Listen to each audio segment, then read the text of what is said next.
Sí, ok. Vamos a terminar con Gálatas 2 del 11 al 26 nada más.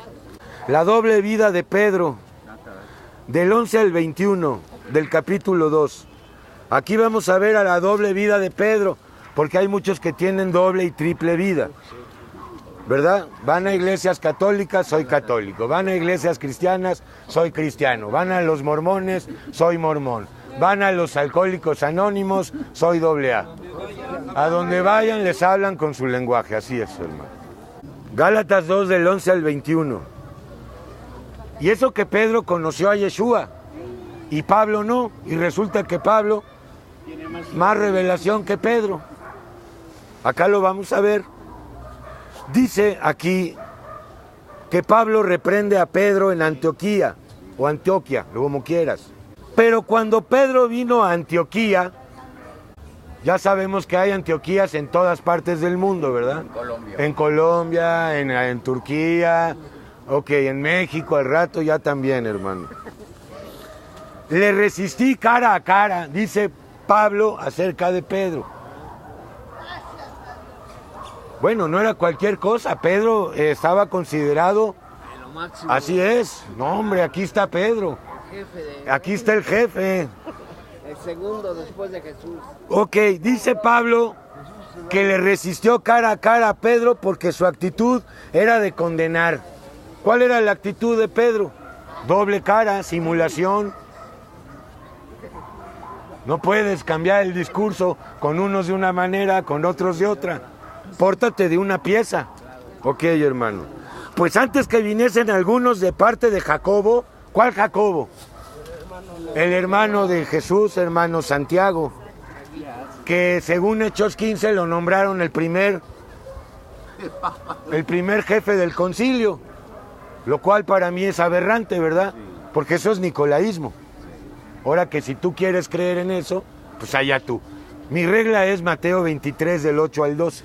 Ahí dice que a nadie le llamemos obispo, y ahora en Hechos 15 dicen que Jacobo lo nombraron el primer obispo. Hay una contradicción, hermanito. Antes de que viniesen algunos de parte de Jacobo, que estaba en Jerusalén, ¿verdad? Comía con los gentiles, Pedrito, sí, venga. Pero después que vinieron, se retraía y se apartaba porque tenía miedo de los judíos, tenía miedo de los juicios, de que lo expulsaran de la sinagoga. Entonces Pablo se dio cuenta de esta doble, así es, hermano, de esta doble cara de Pedro. Cuando no estaban los enviados de Jacobo, estaba con los gentiles, comía con los gentiles, pero cuando llegaban los judaizantes, pues hermano, ya se retraía, ¿verdad? Y en su simulación de Pedro participaban también los otros judíos. O sea, esto arrastró a otros. Es ahí lo pernicioso, ¿verdad? De tal manera que aún Bernabé fue también arrastrado por la hipocresía de ellos. Esto de la doble cara de Pedro era hipocresía.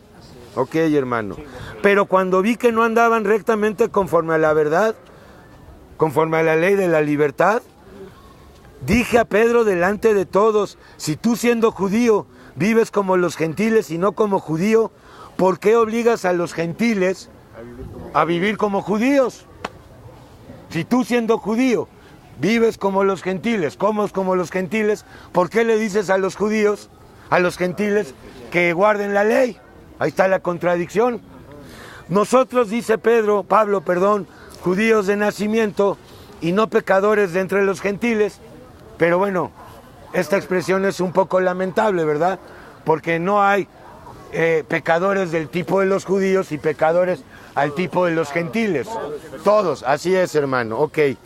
Nosotros judíos de nacimiento y no siendo pecadores de entre los gentiles, más bien lo que quiere decir Pablo es que nosotros judíos que conocemos la ley, sabiendo que el ser humano no es justificado por las obras de la ley, sino por la fe en Yeshua, nosotros judíos también hemos creído en el Mesías para ser justificados por la fe en Cristo y no por las obras de la ley, por cuanto por las obras de la ley ningún ser humano puede justificarse.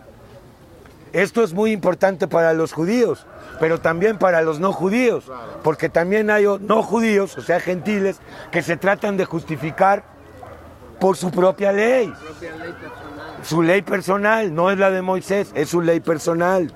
Y si buscando ser justificados en Cristo, dice Pablo a Pedro, también nosotros somos hallados pecadores, como los gentiles. ¿Es por eso Cristo ministro de pecado?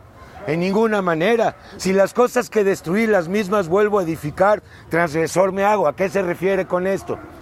Ya pasó la ley, ¿verdad? Ahora, si yo regreso a la ley y empiezo a tratar de justificarme por medio de la ley, pues quedo convicto de la ley y bajo condenación de la ley. Porque yo por la ley soy muerto para la ley. Porque según la ley, los pecadores mueren.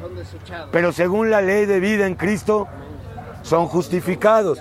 Yo por la ley soy muerto para la ley, a fin de vivir para Dios. Con Cristo estoy juntamente clavado. Y ya no vivo yo, mas vive Cristo en mí. Y lo que ahora vivo en la carne, lo que queda de vida, lo vivo por fe por la fe en el Hijo de Dios, en el Mesías, el cual me amó y se entregó a sí mismo por mí. No desecho la gracia de Dios, pues si por la ley fuese la justicia, entonces por demás murió Cristo. Si la ley pudiera justificarnos, ¿para qué vino Cristo? No tiene sentido, puesto que la ley no podía justificarnos, para eso vino Cristo, para justificarnos de la ley y darnos vida nueva. Pues eso es todo, hermano. Nos vemos el 12 de agosto. Vamos a dar gracias.